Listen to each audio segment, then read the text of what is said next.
questions for Coach Johnson? Well, now that you've had more time to take a look at them and prepare for them more, what are your thoughts, both of how you guys have been preparing and what do you think some of the biggest challenges will be for this match? They just execute extremely well.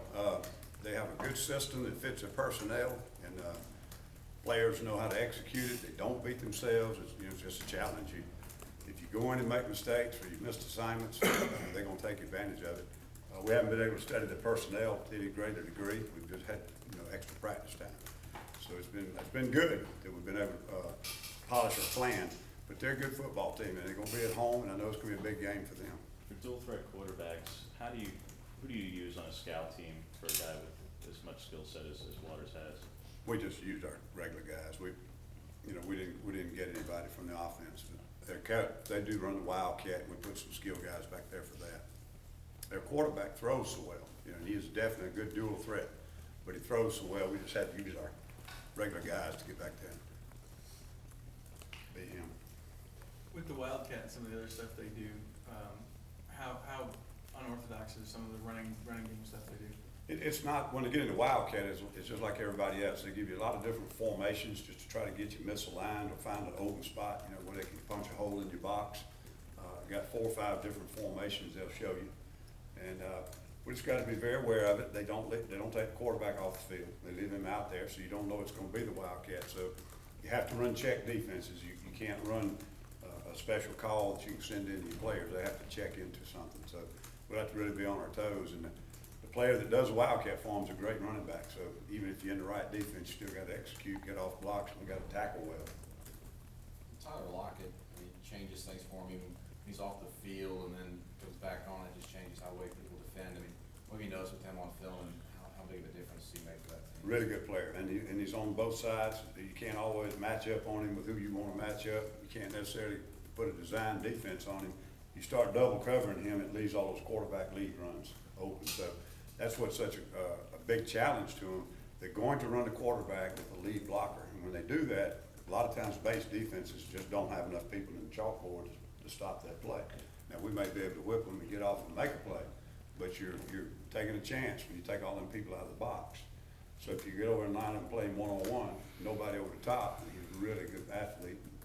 And their routes are designed to take advantage of. A lot of stop and goes, a lot of hitches, a lot of fades, things that you normally run against corners, that are playing without help. There's been quite a bit of rotation there at corner for you guys. Do you try and go into this going, we got to get the veterans out there to match up since they'll be moving around? We'll sub as always. If somebody's playing extremely well and can hold up, we'll leave them out there. But we plan to, do the same rotation we always do. Feel like it keeps us better in the second half, especially the fourth quarter.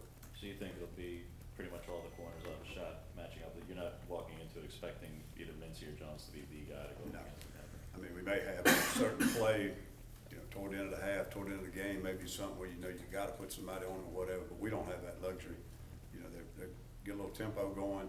They don't snap the ball extremely fast, but they come to the line of scrimmage real early. They do a lot of checking and stuff at the line. So it's going to be a deal where we're going to have to get lined up, and wherever he shows up, somebody's going to have to step up. What's been the biggest advantage for your defense having this early off week? We had a few people banged up, but I'd say the biggest advantage has been able to give some young guys a little more attention. Probably the best improvement, and obviously a little more time on Kansas State. Obviously, who were some of those young guys that you gave more attention to this week? Just the guys in the 2 deep that hadn't gotten a lot of game snaps. Ellis, from the start, how much progress do you feel like you made defensively since? Really got to see how we play Thursday. I thought we played better in some phases against Arkansas than we did against San Jose. But I think we improved last week with our open days and got a little more extra time. But we'll see. I think, to answer that question, I'll let's see how we play Thursday night. I think they're going to be probably the best football team we've played yet, and present some unusual challenges, and it's going to be a test for our players, and we probably need to find out, if we have improved. You've been pleased with your linebackers so far. What does Cass kind of add to the defense, run defense in particular? Well, they've been productive. I mean, they've made tackles and made some plays. I like for them to be a little more consistent, and they seem to be getting that way each week. Last year, it was kind of linebacker by committee. This year, it's more 2 starters with backups coming in. I wanted to play more people last game, and Because of some adjustments we had to make, some other things were going on, I felt more comfortable leaving the starters in there. But I thought they played too many plays, and the two deep guys have got to step up and be ready to go. But I've been pleased with both Cass and Frost. I mean, they played okay. I think they can play better. You've seen plenty of, Nick Marshall obviously practice preseason, but how does he and Jake Waters compare in the zone read from what you've seen on tape about Jake? I can't make that comparison. I mean, I think every player's different, you know. Their offense is not like ours. They do a lot of things where it's a more designed run for the quarterback to run it, as opposed to an option run where he may run it. I think either one of those two players could be really good in either offense, because they're both very talented, skilled. They're both really good dual threats. But it'd be hard to compare them because they're doing two different systems, you know. Ellis, when you look around and watch games, 30-something to 30-something, 30-something to 28, how hard is that for an old defensive guy to swallow that now maybe you give up 20, 21, 24 points and play pretty well? Yeah, it doesn't bother me from that standpoint. I just think that, that's the way football has evolved. And I mean, just to be too simple about it, if you go back when football started, there was not even a forward pass. So all of these things that have occurred over the last 15 or 20 years, they're just like everything that's occurred over the last 60 years. And kids are coming along now and early on learning how to throw and how to run routes and all that. And linemen are bigger than they were, protection, all that kind of stuff. You couldn't even block with your hands 25 years ago. You couldn't pass block the way people are running offenses now if they didn't change the rules. So they changed the rules and make the game more exciting and more fan-friendly.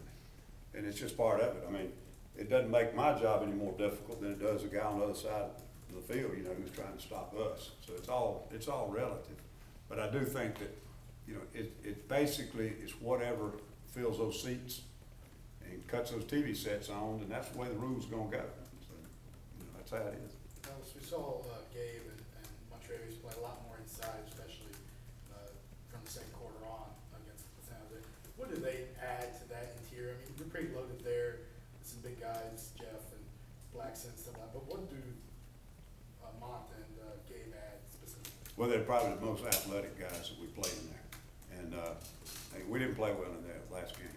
And I know Rodney was doing some rotation to get the best guys in there that could get it done. But, I think that's the biggest thing. Gabe and Montrevis are the two most athletic of the inside guys. That's why we were working them outside back in spring, and they will continue to play a little bit outside.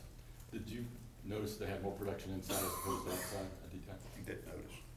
So you don't think that's true? Well, I didn't notice. I don't know. It could have, may not have.